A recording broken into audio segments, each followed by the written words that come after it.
What's going on, beautiful people of YouTube? Bart here with Tully Television, and today we're going to be getting into the Mandalorian episode 5 entitled The Pirate. But before we get into all that, I want to thank you for stopping by, liking, commenting, subscribing, sharing, all that beautiful YouTube stuff. If I have yet to earn that subscription, I hope that today is the day. We officially have hit the milestone of 200 subscribers. Thank you guys so much. It means the world to us here at Tully Television. But without further ado, let's get into The Mandalorian Episode 5, The Pirate, written by Jon Favreau. Of course, starring Pedro Pascal as Mando. Bo-Katan is played by Katie Sackhoff. Carl Weathers is Greef Karga. Paul Sun-Hyung Lee is Captain Karzan Teva. Katie M. O'Brien is Ellie Kane. Emily Swallow is the Armorer. Tim Meadows plays Colonel Tuttle as a little cameo. If you're unfamiliar with who Carl Weathers, if you're unfamiliar with Tim Meadows, he used to be on Saturday Night Live. He was the principal in Mean Girls. I'm sure he's been in many other things I cannot think of right now, but pretty funny fella. But this was more of a serious thing. Steve Bloom plays Zeb, another cameo. Basically, but this character comes from the Rebels television show that had Ezra Miller? Am I thinking? Yeah, Ezra and Ahsoka, and Zeb was a teammate of theirs, and he happened to have made a cameo in this appearance, in this episode. And Tate Fletcher as Paz Uzla.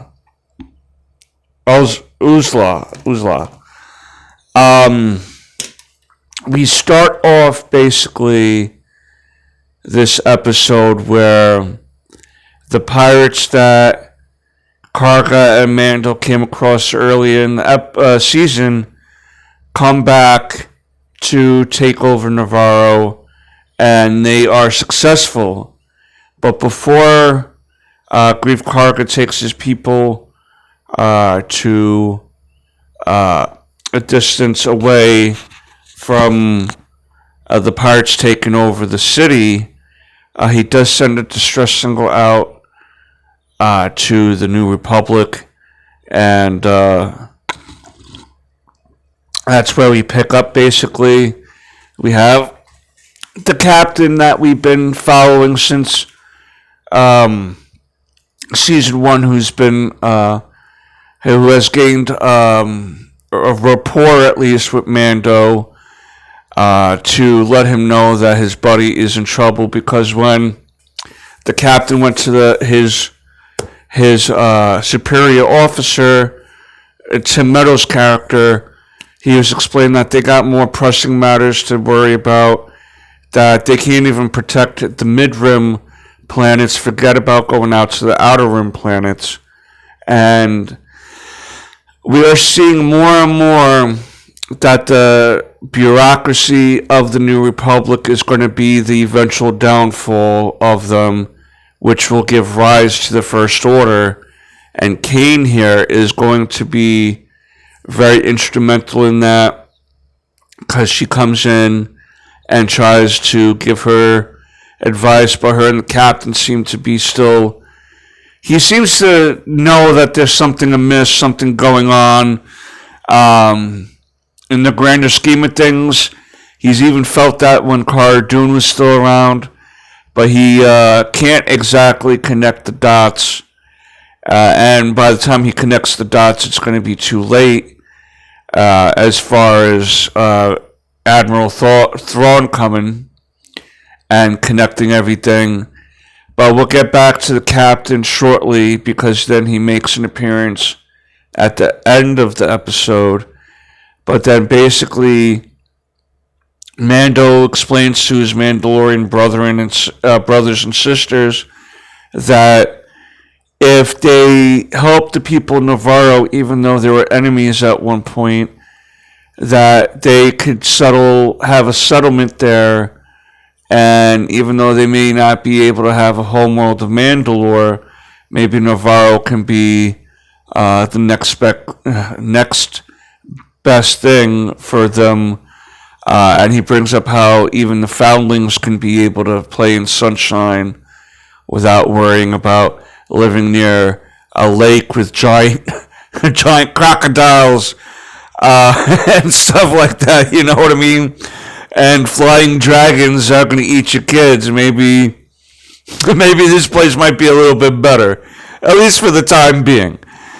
And Bo-Katan, being that she's kind of more of the military strategist of this group of Mandalorians, she draws a plan in which there'll be multiple attacks going on this mothership of the pirates, and then on the ground floor, so to speak, overtaking the city block by block with the rest of the Mandalorians as Mando and Bo take care of their airstrikes in their respective ships.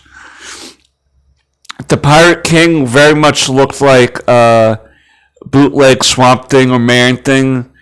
Even if you think of the old Moss Man character from He-Man, kind of similar look, as if grass came to life, so to speak. I wonder if my grass came to life. What would it say? Oh, I'm sorry.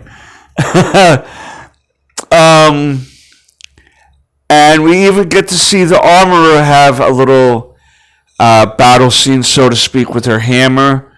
Oh, and by the way, the hammer that she uses for the Beskar armor is also the talking stick. If you want to have a gathering, it's also the talking stick. So if you want to talk to the people about a serious subject, you gather everyone and have that hammer, so to speak.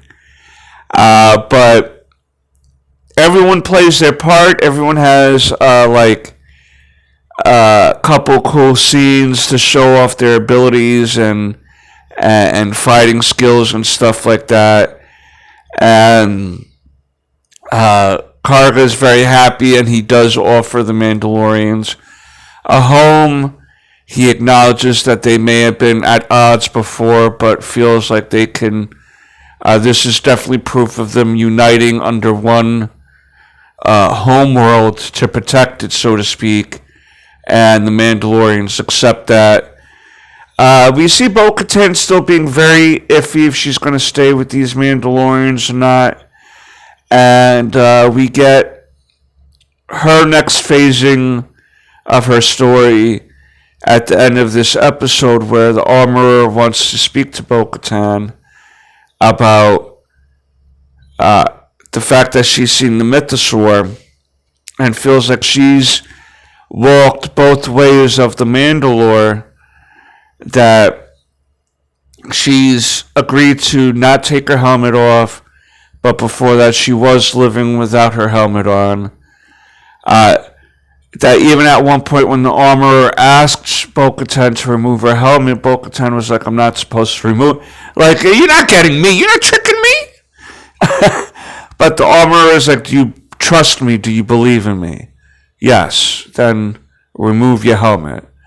And we see some of the lessons we learn about the Mandalores coming to light, because we don't see her saying this is the way. That she takes the approach of, if you don't know anything, don't speak on it, approach that the Mandalorians have, that we heard from the previous episode. So what the armorer wants Bo-Katan to do is walk both ways of the Mandalore to reunite the other tribes, as she calls it, of Mandalore. She wants to bring all Mandalorians, no matter what your faith within the Mandalorian homeworld, because there's ones that followed Darth Maul, there's ones that followed this belief system, that belief system. The armor at this point feels like maybe she didn't know everything the way she thought she did, so maybe this is a way of approaching something new to create a new way. And that's what Bo-Katan's mission is at the moment. We're going to probably see her team up with the other Night Watch and other Mandalorians. And that's where we drop that part of the story off. The armorer tells everyone that she gave permission for Bo-Katan to walk around without the helmet on, without getting into trouble, having to rebathe in the living waters of Mandalore. And the last scene we see is our captain buddy here, right? Let's see. Captain Carson. We see Captain Carson come across a transport ship that was obviously attacked and destroyed in some sort of way. To come to find out that it was Moff Gideon's transport ship that was going to bring him to his trial and was destroyed. The guards in it were killed, but there was no Moff Gideon. And there was a piece of Beskar armor in the ship, meaning that it's led to believe that the Mandalorians are somehow involved. Now, whether this is true or not is a different story, because we see now our Mandalorians fighting for Navarro, but that doesn't mean that there's not another sect of Mandalorians that were loyal to the Empire still coming and saving Moff Gideon. It could be that Moff Gideon himself placed the Beskar armor piece there and just was regular people that saved him. His goal is to have the New Republic and the Mandalorians fight each other, in my opinion, so they're distracted and that they can continue their plan of him and Admiral Thrawn bringing back the Empire, so to speak. And that's where we leave off this episode. Very action-packed. I think this was definitely had more action in it. It did start off a bit slow, this series, but all the side stories that have been going on that people were not getting how is this connected are now connecting together.